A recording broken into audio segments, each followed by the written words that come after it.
चलें कोई। अस्सलाम वालेकुम, शराय दसूर से मैं हूं अब्दुल क़य्यूम सिद्दीकी और आप हैं AQS के साथ। मेरे साथ जनाब नासिर इकबाल और हसनात मलिक। आज सुप्रीम कोर्ट में एक मरतबा फिर समाअत हुई सिविलियंस के फ़ौजी ट्रायल के ख़िलाफ़ आइनी दरख्वास्तों की, और उसमें बात जो है वो यहाँ पर ख़त्म हुई कि चीफ़ जस्टिस ने अटॉर्नी जनरल से ये कहा है कि वो अपने क्लाइंट से मशवरा करके या एडवाइस लेके या इंस्ट्रक्शंस लेके बताएं कि जो फ़ौजी अदालतों में तरीक़ाकार है और उसके फ़ैसलों के ख़िलाफ़ अपील का हक़ दिया जाना चाहिए, तो इस पर जो है वो इंस्ट्रक्शन लेकर बताएं। गुज़िश्ता रोज़ चीफ़ जस्टिस पाकिस्तान के रिमार्क्स थोड़े से मुख्तलिफ थे, जिसमें वो बिल्कुल ऐसा लग रहा था कि वो फ़ौजी अदालतों में सिविलियन के ट्रायल के मुकम्मल तौर पर मुखालिफ हैं। लेकिन आज जो है वो जब अटॉर्नी जनरल फॉर पाकिस्तान ने तस्वीर पेश की, अपने आर्गूमेंट्स दिए, और फिर उसके बाद उन्होंने बताया कि ना सिर्फ ये कि जो चीफ़ जस्टिस की ऑब्जर्वेशंस थी कि जो फ़ैसले होते हैं उसमें रीजनिंग नहीं दी जाती है, एविडेंस का जो तरीक़ाकार है वो जो है वो सारा, और तो इस पर अटॉर्नी जनरल ने कहा कि बाकायदा जो फ़ैसले होंगे उनके अंदर रीज़न्स दी जाएंगी कि क्यों, किस बुनियाद के ऊपर फ़ैक्ट और लॉ और फैक्ट के हवाले से ये मुकदमे का क्या फ़ैसला हुआ है। तो अटॉर्नी जनरल ने ये तो ज़रूर कहा है कि वो जो अपील है वो फ़ौजी अदालतों में वो एक ऊपर वाला फोरम होता है जो मेजर जनरल या ब्रिगेडियर की सतह के ऊपर जो है वो अपीलों का जायज़ा लेता है। इस पर जो है वो काफ़ी जब ऑफिशियल सीक्रेट एक्ट के नीचे क्या कुछ होता है, इस पर जस्टिस मुनीब के काफ़ी सारे सवालात थे। जस्टिस आयशा मलिक जो हैं वो बज़ाहिर ऐसा लगता है जैसे चीफ़ जस्टिस से उन्होंने इख्तलाफ किया, और उन्होंने कहा कि फेयर ड्यू प्रोसेस जो है और फेयर ट्रायल जो है वो उसके अपने तकाज़े हैं, और महज अपील का हक़ देने से कैसे ये इसको इंश्योर किया जा सकता है। तो ये एक थोड़ा सा इख्तलाफ भी बेंच के अंदर हमें देखने में नज़र आया। दूसरी तरफ जो है वो एक बड़ी डेवलपमेंट ये हुई है कि साबिक़ वज़ीर-ए-आज़म इमरान ख़ान के जो प्रिंसिपल सेक्रेटरी हैं आज़म ख़ान, उनको आज इस्लामाबाद की एक अदालत के अंदर पेश किया गया मजिस्ट्रेट के सामने, और उन्होंने 164 का बयान दिया वो साइफ़र के हवाले से, और उसमें उनके बयान के मुताबिक जो साइफ़र है वो इमरान ख़ान को उन्होंने दिया था, और उसके बाद मुतअद्दिद मरतबा उन्होंने कहा कि वो उसको वापस करें। और उसमें बहुत सारी चीज़ें हैं कि उन्होंने ये भी कहा कि जनाब जब ये उनको साइफ़र दिखाया गया तो उन्होंने कहा कि इसको जो है हम अपने हक़ के अंदर सियासी तौर पर इस्तेमाल करते हैं। और आपको याद होगा कि इमरान ख़ान ने वो साइफ़र 28 मार्च के जलसे के दौरान लहराया भी था। तो ये भी एक बड़ी अहम डेवलपमेंट है। आज़म ख़ान काफ़ी दिन से लापता थे, तो अब अचानक वो जो है वो मजिस्ट्रेट के सामने उनको पेश किया गया, और वहाँ पर उन्होंने 164 का बयान दिया गया। ये भी जो है मामलात किस तरफ जा रहे हैं उस पर भी बात करते हैं।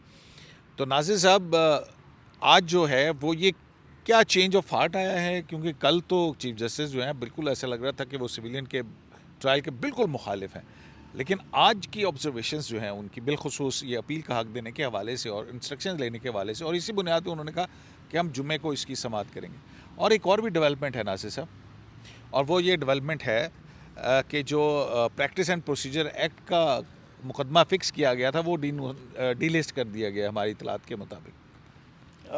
ये तो एक बड़ी डेवलपमेंट है, और देखते हैं कि इसमें क्योंकि हम एक्सपेक्ट ये कर रहे थे कि आप भी ने बताया था कि शायद स्टे ख़त्म हो जाए, लेकिन मेरी अंडरस्टैंडिंग थी जो मेरी मतलब मैं समझ रहा था कि शायद स्टे ना ख़त्म हो, लेकिन बहरहाल अब तो वो केस ही ख़त्म हो गया। नाज़िर साहब, मैं तो इस इदारे के हक़ की बुनियाद के ऊपर कह रहा था कि जनाब ये एक स्ट्रेटजी हो सकती है कि आप स्टे विकेट करें, कोर्ट के अंदर जो एक तकसीम का पहलू है उसको यूनाइट किया जाए, और फिर फुल कोर्ट बना के ये, जैसा कि आज हुकूमत भी मुतालबा कर रही है कि सिविलियन के ट्रायल के हवाले से हो, तो मेरा ख्याल है कि ना सिर्फ ये कि चीफ़ जस्टिस का बर्डन भी कम होता बल्कि पूरी सुप्रीम कोर्ट आती, तो उससे जो एक हम देख रहे हैं कि जिस तरह से डिफाइंस हो रही है मुख्तलिफ हीले हवालों से, तो फिर वो भी ना होती, लोगों के पास गुंजाइश ना रहती। नहीं, आपकी बात बिल्कुल ठीक है कि देखें ये जो इंस्टीट्यूशन है, ये जो सिटाडेल ऑफ जस्टिस है, इस पे उंगली नहीं उठनी चाहिए। आप ठीक कह रहे हैं, बिल्कुल सही कह रहे हैं, लेकिन आपने जो सवाल किया ना चेंज ऑफ आप क्या करें कि आपके चीफ जस्टिस के पता नहीं दिल के अंदर क्या है। हम सब के चीफ जस्टिस ऑफ पाकिस्तान है, आपको पसंद है या नहीं पसंद है, बहरहाल देखिए हर चीफ जस्टिस मुद्दा तो यही है उनके पास। हाँ, हर चीफ जस्टिस हमारे दिल के करीब है, जो नेक्स्ट आएंगे वो भी होंगे इंशाल्लाह। तो मैं ये कहता आपने जो मुझसे सवाल किया ना कि चेंज ऑफ हार्ट है, तो चेंज ऑफ हार्ट मेरी समझ के मुताबिक दो बातों की वजह से हुआ है। एक तो आज अटॉर्नी जनरल साहब ने ना वॉल्यूम टू, पहले वॉल्यूम टू के थोड़े से सरसरी सा उसको तस्करा करके एक्सेप्ट, हाँ। फिर वॉल्यूम टू पे आए हैं, जो volume two basically colour photographs हैं, और जो रैन सैकिंग हुई है और जो डिमोलिशन हुई है और जो डिस्ट्रक्शन उस दिन हुई थी मैं उसमें उन्होंने बताया था कि तकरीबन 3 बजे से लेकर 7 बजे तक ये डिफरेंट इवेंट्स हुए हैं, और बेतहाशा इसमें 250 लोग इंजर्ड भी हुए हैं, और कोर कमांडर हाउस है और बहुत सारी चीज़ें हैं। और 139 के करीब जो है वो सिक्योरिटी ऑफिशियल्स भी हैं उसके बिल्कुल। अंदर, और और तकरीबन 2 बिलियन से ज़्यादा का नुकसान 2.5 हुआ। बिलियन का नुकसान है, जिसमें से 1.92 बिलियन का अकेले 98 बिलियन। 1.98 बिलियन जो है ना वो अकेला आर्म्ड फोर्सेस के इंस्टॉलेशंस के ऊपर का नुकसान है। तो ये उन्होंने बाकायदा आज उन्होंने अच्छा खासा टाइम, ये नहीं कि सिरसिरी, उन्होंने अच्छा खासा टाइम लिया कि उन्होंने एक एक पेज पढ़ा, पेज बताया, और ये बताया कि ये डिपिक्ट क्या कर रही है ये तस्वीर। उसमें बेसिकली GHQ की भी फ़ोटोग्राफ्स थी, डेसेक्रेशन ऑफ सोल्जर्स स्टैचूज़ भी थे, और कोर कमांडर हाउस के अंदर की इवन मस्जिद, चीफ जस्टिस ने एक जगह का अच्छा मस्जिद को भी मतलब रैनसैकिंग थी। और जो सबसे ख़तरनाक चीज़ ये थी कि मियाँ वाली में जो एयर बेस है जिसमें मिराजेस की फॉर्मेशन है, मतलब मिराजेस वहाँ खड़े होते हैं, उसकी उन्होंने दीवार गिरा दी, और उसने कहा कि वहाँ ह्यूज क्वांटिटी ऑफ फ्यूल भी मौजूद था, अगर वो आग पकड़ लेता तो हमारे जो एसेट्स हैं उनका। और आपको याद होगा कि मई 20 जो फरवरी 27 में जो स्टैंड ऑफ था बिटवीन इंडिया एंड पाकिस्तान, तो उसमें जो हुआ था, आपको पता है H बॉम्ब्स जो गिराए थे वो मिराजेस ने गिराए थे, वो जो अंदर डीप पेनिट्रेशन की थी जहाज़ों ने, वो मिराजेस थे, क्योंकि F-16 अंदर नहीं गए थे। और जो F-16 के हवाले से तो आपकी वो एक इंटरनेशनल कमिटमेंट भी है ना हाँ, अमेरिका के साथ कि ये इंडिया के खिलाफ इस्तेमाल नहीं बिल्कुल नहीं होंगे, हो सकते, उन्होंने या उनकी टेरिटरी में नहीं इस्तेमाल हो सकते। बॉर्डर क्रॉस नहीं किया था, हाँ। मिराजेस गए थे, जेफ थंडर भी शायद नहीं क्रॉस किया था उन्होंने। तो वो मतलब इतने पोटेंट और इतने लीथल और इतने रिलायबल हमारे ये एसेट्स हैं। तो इस तरह उन्होंने बहुत सारी डिटेल्स बताई हैं, और फिर उन्होंने हर प्रोविंस का बताया। पंजाब के उन्होंने ज़्यादा इवेंट्स बताया कि पंजाब में, सिंध के और बलूचिस्तान में ज़रा कम है, कंट्रोल रहा है। पंजाब में सिर्फ पंजाब के अंदर 62 के करीब जो है वो वाक़यात ये हुए हैं। वाक़यात हुए हैं, और फिर और ये हुए भी फिर 3:30 से लेकर 7 बजे के दरमियान में हुए। दरमियान में हुए। तो ये वो और ये KP में भी बताया उन्होंने। तो ये कह रहे थे कि ये रिफ्लेक्ट करता है कि ये कोऑर्डिनेटेड अटेम्प्ट्स थी, और मतलब ये अहमी हाँ थे, और ये ऐसे ऑन देयर ओन नहीं थे, मतलब उनको कहा बाकायदा मनसूबा बंदी के तहत एक वक्त के दौरान मखसूस मकामात के ऊपर फ़ौजी तनसीबात को निशाना बनाने की एक सोची समझी स्ट्रेटजी या हिकमत अमली थी। बिल्कुल। और जब ये वो बता रहे थे तो पिन ड्रॉप साइलेंस था, सारे जजेस वो पेजेस को देख रहे थे, पेरूज कर रहे थे, क्योंकि हर पेज में कोई फ़ोटोग्राफ्स थी, और कलर फ़ोटोग्राफ्स थी, नॉट ब्लैक एंड वाइट, क्योंकि कलर फ़ोटोग्राफ्स में ज़्यादा आपको क्लैरिटी नज़र आती है, ब्लैक एंड वाइट में ज़्यादा समझ नहीं आती उसमें। और ये बात जहन में रखें कि ऑफिशियल सीक्रेट एक्ट के तहत जो सेक्शन 3 है, उसके तहत अगर आप प्रोहिबिटेड एरिया में एंटर होते हो, ये एक ऑफेंस है। मतलब ये नहीं हो सकता कि आप चलते चलते किसी जगह चले गए और कुछ भी उठा के ले आए। फिर हाँ, अटॉर्नी जनरल साहब ने एक और बात भी की कि ये सिर्फ ये नहीं कि उन्होंने जलाया, वहाँ के जो हाउस होल्ड चीज़ें थी वो भी उठा के ले गए हैं। फिर उन्होंने यूनिफॉर्म का भी जिक्र किया कि कोर कमांडर का यूनिफॉर्म को डिस्प्ले भी किया गया, और उसको एक बस साहब ने पहना भी, और इस तरह के फिर जहाज़ जलाए गए, वो जो F-6 को गए थे। लेकिन जो आप कह रहे हैं चेंज ऑफ हार्ट, वो ये है कि अटॉर्नी जनरल ने हियरिंग के दौरान ये कहा था कि अगर आप समझते हैं कि राइट ऑफ अपील होना चाहिए, तो फिर आप डायरेक्शन दे दें एंड हम उसको स्ट्रिक्टली फॉलो करेंगे, और अगर आप कहते हैं कि रीजंस का भी आप डायरेक्शन दे दें तो वो भी फॉलो होगा। इस पे जस्टिस याहिया अफरीदी साहब ने एक जगह कहा था कि आप कोर्ट से क्यों लेजिस्लेशन करवा रहे हैं, आप ख़ुद क्यों नहीं करते, आप जो है वो पार्लियामेंट कर दें। और लेकिन ख़ास लोगों के लिए, हर एक के लिए नहीं कि हर सिविलियन जाके को ट्राई कर लिया जाए। उसकी रीज़न ये है कि जो पाकिस्तान आर्मी एक्ट है, ये बेसिकली फ़ौजियों के लिए है, और ये वॉर टाइम्स के लिए होता है, क्योंकि उसमें बहुत सारे प्रॉब्लम्स होते हैं। जब जंग हो रही होती है तो उसमें आप अफोर्ड नहीं कर सकते कि आप एक कन्वीन करेंगे कोर्ट ऑफ लॉ और उसमें बड़ा होगा, उसमें समरी ट्रायल ही होता है। अच्छा, चीफ जस्टिस हैं फिर एक मौके के ऊपर जब ये बातचीत हो रही थी कि स्पेशल कानून बनाने के हवाले से, तो उन्होंने कुलभूषण जाधव का भी जिक्र किया तो वो उसमें तो वो एक ऑर्डिनेंस के ज़रिए फिर बाद में शायद उनको पार्लियामेंट के उनको अंदर right जो of है ना वो appeal राइट मिला ऑफ था। अपील दिया है। तो बस।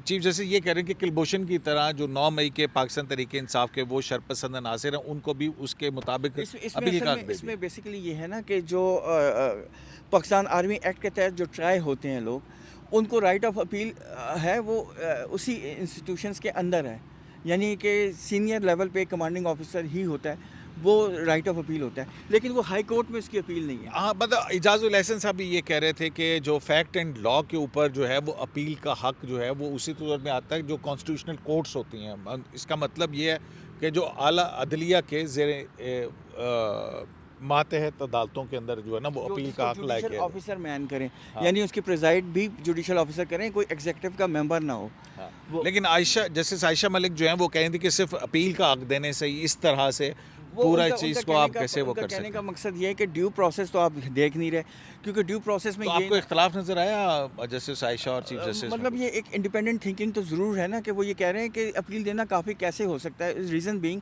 कि आपने उनको आप उनको अगर चार्ज भी कर रहे हैं, तो उनको अब अगर उनको अपनी मर्ज़ी का वकील नहीं दे रहे, या उनको एविडेंस डिड्यूस करने की या उसको कंट्राडिक्ट करने की फैसिलिटी नहीं दे रहे।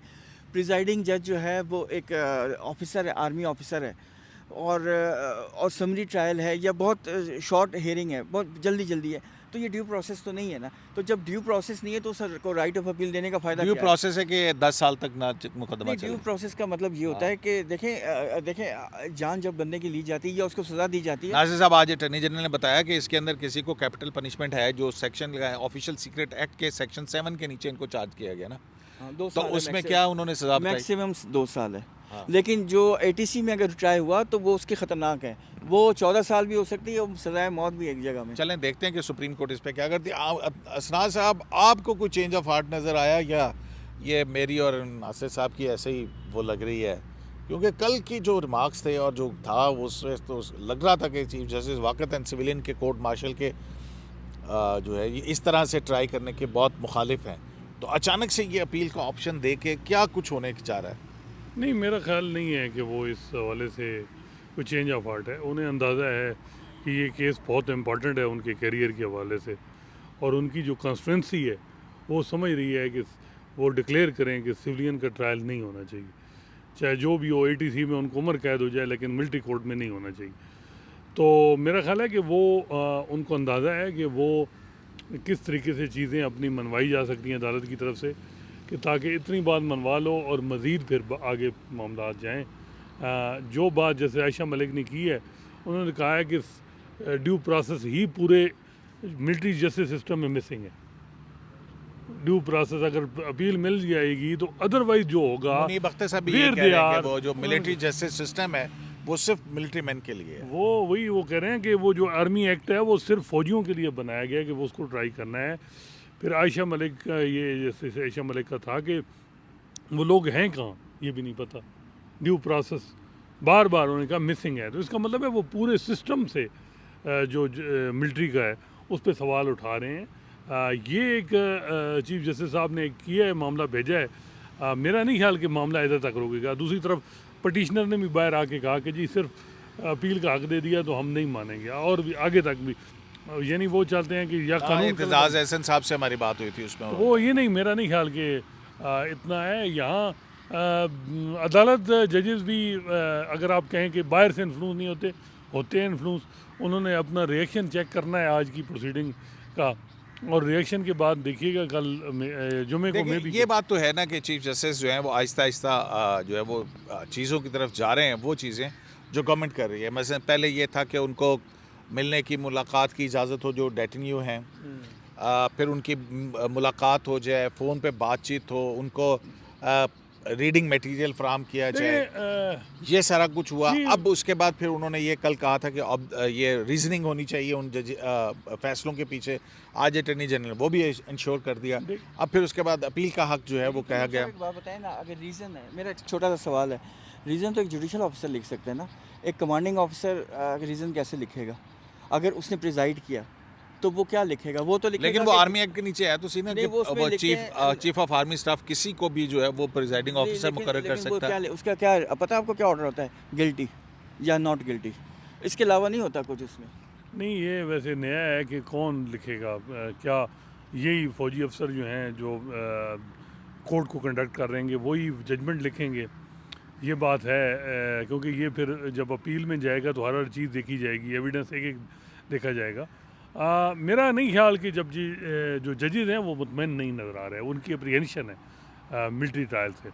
और अगर उन्होंने कुछ सेफ गार्ड करके भी अलाउ कर दिया तो जो उनकी कॉन्स्टिट्यूंसी है इस बेंच की, जो इनको चाहने वाले हैं ये 5 जजेस का, मैं यही अफरी साहब, वो उन पर क्रिटिसिज्म फिर भी करेंगे। देखना होगा कि अब इसको चीफ जस्टिस कैसे करते हैं। मेरा ख्याल है उनके पास टाइम कम है, उनके पास 3 महाज हैं। एक है उनका इस्टेब्लिशमेंट के साथ, ये मिलिट्री कोर्ट और ये मामला इलेक्शन, इलेक्शन वो उन्होंने करवा नहीं सके। दूसरा मामला मिलिट्री कोर्ट का है, या इस तरह इमरान खान के और केसेस हैं वो उन्होंने लगाए नहीं हैं। बेशक पीटीआई वालों ने शोर मचा रहे हैं हर तरफ, बल्कि disappoint of the record chief justice से बड़ा वो कहते हैं कि जी ये इनके पास ये नहीं, ये केस ही नहीं लगाते हमारा। वो जिस तरह वो मर्डर केस की हवाले से मामला है वो कोयटा में जो हुआ, या और तोशा खाना के हवाले से जो अपील दायर हुई है।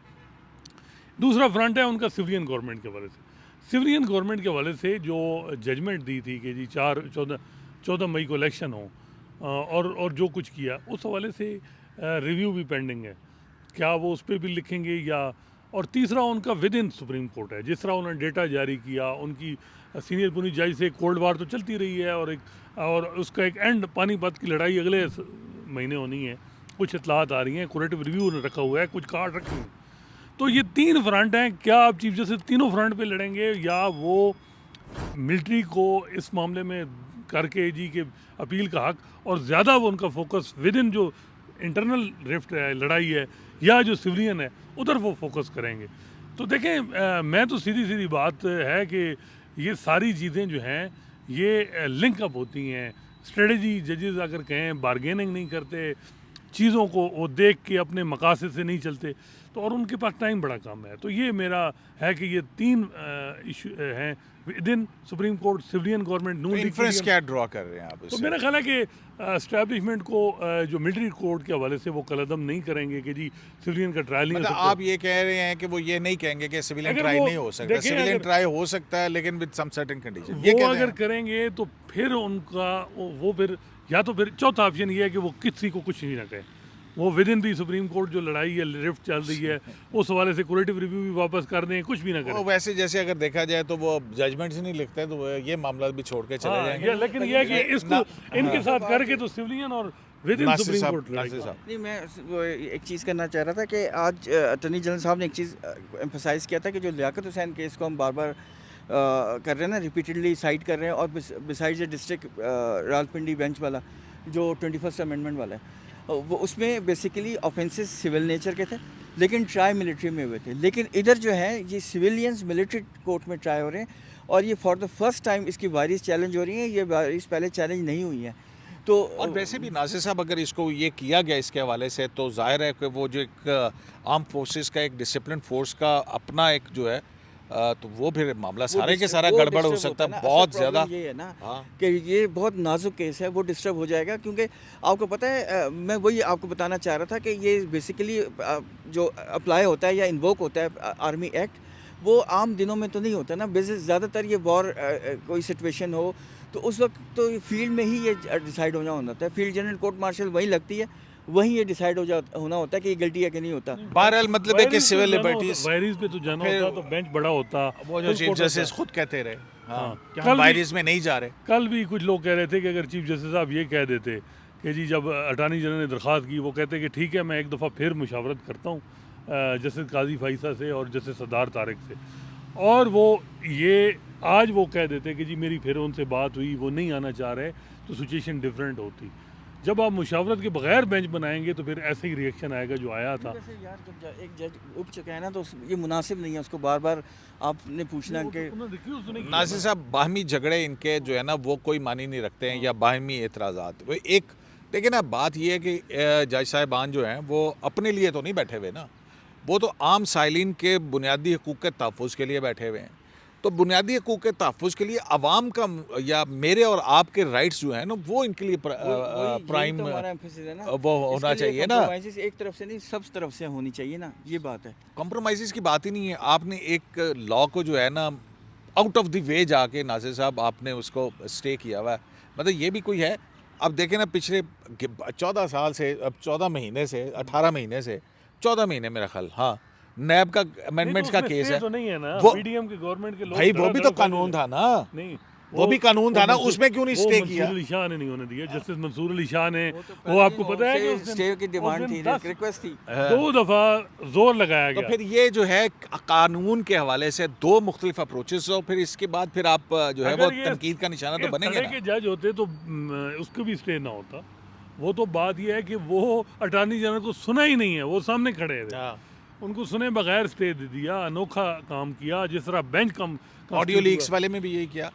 अच्छा नासिर साहब और ये चले सारे अब इस वो तरफ मामलात हैं, वो हाँ, भी- वो आपको अब इस तरफ आ जाएं। आपके पसंदीदा रहनुमा जी, इमरान खान साहब जो हैं वो आज़म खान साहब तो मतलब आप देखें फवाद हसन फवाद को देखें, आहद चीमा को देखें और बाकी वो लोग जो थे ब्यूरोक्रेसी के पकड़े गए थे वो इतने फर्म रहे उनके ऊपर। वो उन्होंने इंटरव्यूज़ के अंदर बताया कि हमें कहा जाता था कि तुम उनके ख़िलाफ़ बयान दो और अब तुम्हारे लिए मंजिलें खोल देंगे।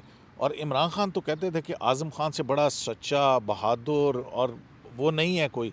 अब उन्होंने 164 का बयान दे बस दिया, वो अब साइफर खुल गया। आज़म खान भी इसहाक डार साहब की तरह थोड़े कमज़ोर हुई है। जिस तरह इसहाक डार साहब ने उदैबिया में उनसे दबाव में करवा ली गई, तो आज़म खान भी यही कहेंगे कि मुझ पे भी दबाव है। तो बाकी इसमें तो हकीकत है जो कुछ आज़म खान ने किया है, सियासत तो ही है। तो फिर इमरान खान की तो सियासत ही इस पे रही है। हुदैबिया पेपर में पे देखो जी, उसने तो वो ये कहा था काजी फैमिली के अकाउंट्स का, और अब जो है ना ये अब क्या फिर वो पॉलिटिकली सेटबैक नहीं आएगा। फिर साइफर के ऊपर, हाँ साइफर दुरुस्त था या गलत था या मैंने ऐसे मजाक किया था कौम के साथ, नहीं, वो तो- ये सारी चीज़ें तो फिर पॉलिटिकली भी आएंगी और दूसरी तरफ भी आएंगी। इजाज़त है, 1 मिनट की बात करनी है, 2 बातें करूँगा। हाँ। एक तो बात ये है कि उस जो दूसरे थे ना पीडीएम या पीपल्स, ये नून लीग जो भी कह लें, उन्होंने कोर कमांडर हाउस को जलाया नहीं था। ये बहुत सीरियस इसमें मसले हैं। सिचुएशन टोटली डिफरेंट है, हालात बिल्कुल मुख्तलिफ हैं। ये इसमें ज़्यादा ग्रेव सिचुएशन है। तो नासिर साहब ये जो अच्छा, साइफर की तहकीकात अब शुरू हो जाएंगी। अच्छा, मैं एक छोटा सा वाक़या अगर आप इजाज़त दें तो सुना सुनाएं, दूँ, सुनाएं। क्योंकि फिर आप कहते हैं वाक़या सुना दिया करें, तो इसलिए मैं सुनाने लगा हूँ। मैं और हसनात साहब एक दफ़ा इमरान खान साहब से मिले थे। उस वक्त वो प्राइम मिनिस्टर थे, और ये जो उन्होंने लहराया था ना साइफर, उससे मेरे ख्याल में 1 हफ़्ता या चंद दिन पहले 22 मार्च की बात है ना, ये 22 मार्च से हम चंद दिनों पहले मुलाकात हुई थी। तो हम कहाँ पे? पीएम हाउस में। और भी साफी थे 4-5 नहीं तो दो में से। अच्छा आपने नहीं बड़ा भाई- गिला किया था कि मुझे भी नहीं लिखी। हसनाद अच्छा, गिला किया था नहीं नहीं फैक्ट्स जो हैं वो उनको स्टेट रखा गया। गिला किया था। फैक्ट्स के ऊपर कोई कॉम्प्रोमाइज नहीं है, एनालिसिस सर, आपका है। एक है आपसे इस- कभी मैंने गिला नहीं किया कि मुझे वैसे- इमरान खान, इस- मुझे तो कभी चाहत ही नहीं हुई कि मैं इनसे मिलूं। मिले हैं आप मेरा 2 वाक़या दफ़ा, सुना ना- यार। हमारे साथ मिले हैं। 126 दिन यहाँ पे जब समाप्त हुई बनी थी, गाला में मिले हैं आप। यहाँ जिस दिन वो मरफल आपने वो बनी गाला में एक हुई थी, एक मुलाकात हुई थी। वो जो वो पास- जब इन्होंने पनामा केस के अंदर बुलाया था सबको, जी, जी। और बगैर हाथ मिलाए हुए वो उठ के थे और गए, एक सवाल किया था नाल ही जड़ा कि नहीं यार, अपना वो आपसे परेशान हाथ हो नहीं गए। मिलाया था, हमसे तो हाथ मिलाते हैं। एनीहाउ, तो मैं वाक़या सुनाना चाह रहा था। अब मैं उन्होंने मज कटी है। यार बात है, हम तो एक प्रोफेशनल जर्नलिस्ट है, हम तो हर एक से मिलते हैं, सीधी सी बात है। तो नासिर साहब तो हर ये जगह सब काटा जाएगा जनाब, ये सब काट दूंगा मैं। हाँ, अच्छा ये अच्छा सिर्फ यही प्रोफेशनल जर्नलिस्ट है। हाँ बस। अच्छा, वाक़या सुन लेना, इंटरेस्टिंग वाक़या हाँ, है। सुनाएं। अच्छा, खान साहब के पास हम प्राइम मिनिस्टर हाउस में उनके ऑफिस में मिले थे। उनका ऑफिस था, वो बैठे थे, तस्वीर उनके हाथ में थी, लेफ्ट हैंड में शायद थी या शायद राइट हैंड में, मुझे थोड़ा सा भूल रहा अब तो वो तस्बीह भी नहीं है और अंगूठी भी है। नहीं हाँ, है। तो वो इस तरह करके बैठे हुए थे ना, तो वो तस्वीर पढ़ रहे थे और वो सवालों के जवाब भी दे रहे थे। तो मैंने एक सवाल किया उनका, खान साहब आप कॉन्फिडेंट नज़र आ रहे हैं, आपके पास क्या ट्रम्प कार्ड है जो आप समझते हैं कि आप जो है कॉन्फिडेंस से बच जाएंगे। हाँ आपकी जीत होगी। तो उन्होंने पता यूं बैठे थे ना, फिर यूं हो गए एकदम। उन्होंने कहा हाँ ना, मेरे पास है ना ट्रम्प कार्ड, और इनको लग पता जाएगा। और फिर उन्होंने बताया नहीं था, लेकिन वो उनका चेहरा बीमिंग कर रहा था, मतलब उनका जिस तरह नहीं होता, चेहरा सुर्ख हो गया था खुशी से और मुस्कुरा रहे थे। उनके पास था उनका कहना ये था, मेरे पास है ट्रम्प कार्ड। और चंद दिनों में जब उन्होंने तकरीर की तो वो कागज़ दिखाया कि ये मेरे पास परेड server है। ग्राउंड के अंदर नहीं, उसके बाद जो किया कासिम सूरी से बाकायदा एक रूलिंग करके पूरी पार्लियामेंट का मिली। सरप्राइज वाला। हाँ नासिर साहब, अब ये तो नहीं कह सकते ना आप, वो हो सकता है, लेकिन वो वो उसी ट्रम्प बैरूनी कार्ड- साजिश के ऊपर ही था ना बेस करता नहीं, हुआ। लेकिन वो ट्रम्प कार्ड मुझे लग रहा है वो वही था, साइफर के ऊपर अच्छा ही था। नासिर, यही है ना, अब साइफर के अंदर आज़म खान ने कहा कि मैंने इमरान खान साहब को जो है ना ये साइफर दिया था और रिपीटेड जो है वो उनसे कहा गया कि भी जी वापस कर दें, ये ऑफिशियल सीक्रेट एक्ट के खिलाफ वर्जी है। और यही आज कानूनी माहिरीन से भी बात हो रही थी। मैंने कहा अगर ये ऑफेंस या चार्ज जो इस्टेब्लिश हो जाता है तो फिर कितनी सज़ा है? आपको पता क्या जवाब मिला मुझे? उन्होंने कहा इसकी 14 साल सज़ा है। भाई वो पता क्या, प्राइम मिनिस्टर अंडर ओथ होता है, आपको तो पता है ना कि नहीं, मुझे नहीं पता। आपके व्यूअर्स को भी तो पता है अच्छा। कि अंडर ओथ होता है। और वो ऑफिशियल, उसके पास बहुत सारी फाइलें आती हैं प्राइम मिनिस्टर के पास, वो उसके पास डिफेंस उसकी ऑफिशियल कैपेसिटी के अंदर बहुत सारी चीज़ें हाँ, आती हैं। उसके अंदर उनके पास सेंसिटिव इंफॉर्मेशन आती है रिगार्डिंग मतलब national affairs, national across national the security से मुताल्लिक कहाँ पे? बॉर्डर के उस पार की भी इंफॉर्मेशन होती है, बॉर्डर के इनसाइड भी होती है, और उसके पास अंदर की बहुत सारी सेंसिटिव इंफॉर्मेशन होती है। इंटेलिजेंस की रिपोर्ट्स आती हैं, आपको पता है डेली इंटेलिजेंस रिपोर्ट्स आती हैं सारी आती है, ISI रिपोर्ट करती है। लेकिन prime minister is not at a liberty to वो डाइवल्ज एनीथिंग। वो उनको वो मतलब पॉलिसी में मतलब उस और फिर आप नेशनल सिक्योरिटी के मामलात को अपनी सियासत के लिए जो है वो इस्तेमाल नहीं करें। इस्तेमाल कर सकते। और फिर आप ये देखेंगे उन्होंने अपना बयानिया तब्दील किया, साइफर से शुरू हुआ, मोहसिन नकवी पर आ गया, ठीक है, मतलब फिर जनरल बाजवा पे चला गया और इधर आ गया। देखिए, मैं यही तो कहने की आपकी कोशिश कर रहा हूँ कि प्राइम मिनिस्टर को रिस्पॉन्सिबिलिटी शो करनी चाहिए। तो ये बहुत हसनाद साहब, ज़रूरत ये जो उन्होंने कहा है कि जी वापस नहीं किया, तो एक व्यू ये आ रहा है कि अब जो है FIA वो बरामद करने के लिए कि जनाब वो सीक्रेट ऑफिशियल डॉक्यूमेंट है, ऑल्दो कि उसकी कॉपी जो है वो मिनिस्ट्री ऑफ फॉरेन अफेयर्स के अंदर मौजूद है, लेकिन प्राइम मिनिस्टर सेक्रेटरीट का रिकॉर्ड या प्रिंसिपल सेक्रेटरी उसके कस्टोडियन होते हैं, उनको नहीं मिला है। वो कहते हैं कि जनाब ये इमरान खान साहब ने वापस नहीं किया। तो इसके लिए FIA या लॉ इन्फोर्समेंट एजेंसीज जो हैं वो गिरफ्तार भी कर सकती हैं, जैसे कि ट्रंप की गिरफ्तारी हुई। बिल्कुल हो सकती है, लेकिन मसला ये आ रहा है कि अब इतने केस खुले हुए हैं इमरान खान के। ये मसला ये होता है कि जो 1 बाई 1 चले तो मेरा ख्याल है स्टेप बाई स्टेप अप्रोच, ये तो फिर खैर हुकूमत ने करना है। इसमें क्या कि अलकादिर ट्रस्ट है, तोशा खाना है, 2 बड़े स्ट्रांग केस हैं। इद्दत निकाह वो एक केस है, ये केस है जो अभी साइफर का भी बना है। ये मेरे ख्याल में ये इस तरह है कि आप प्राइम मिनिस्टर 9 होके मई और 9 प्राइम मई मिनिस्टर होके आप इतना बड़ा गेम के जाने की जरूरत ही नहीं। मकसद के लिए, और मैं हैरान होता हूँ कि जब उन्होंने अपनी इस किस्म की चीज़ें, उनको अटार्नी जनरल, उस वक्त के अटार्नी जनरल खालिद जवेद खान ने भी समझाया कि ये ना करें, ये बड़ा नुकसान आप कर रहे हैं नेशनल सिक्योरिटी। और आपको पता है खालिद जवेद खान साहब ये ने जब यहाँ कोर्ट का साइफर- ऑर्डर आ गया था कि आप ये जो नो कॉन्फिडेंस मोशन वो हफ्ते वाले दिन था मेरा ख्याल शायद, कि उस दिन उसके ऊपर वोटिंग करवाएं, तो आपके इमरान खान साहब बज़ेद थे कि नहीं करवानी है, और ये आज नहीं होगी। वही मैं कह रहा हूँ ना कि कितनी उन्होंने गेम खेली है। ये तो सुप्रीम कोर्ट को चाहिए कि जो लाडली की बात आती है, बात तो ठीक है, ऐसा आदमी जिसने आपकी सिक्योरिटी को भी अपने मकसद के लिए रौंदा है, इदारों ख़त्म किए हैं, उसने कहा मैं पार्लियामेंट से जा रहा हूँ क्योंकि मेरे खिलाफ आइनी तौर पे मुझे फारिग किए, 2 असम्बलियाँ फारिग कर दी, सिस्टम चलने नहीं दे रहा, कभी धरना कर रहा है, हर 1 साल में 4 जो है वो उसने लॉन्ग मार्च किए हैं इस्लामाबाद में।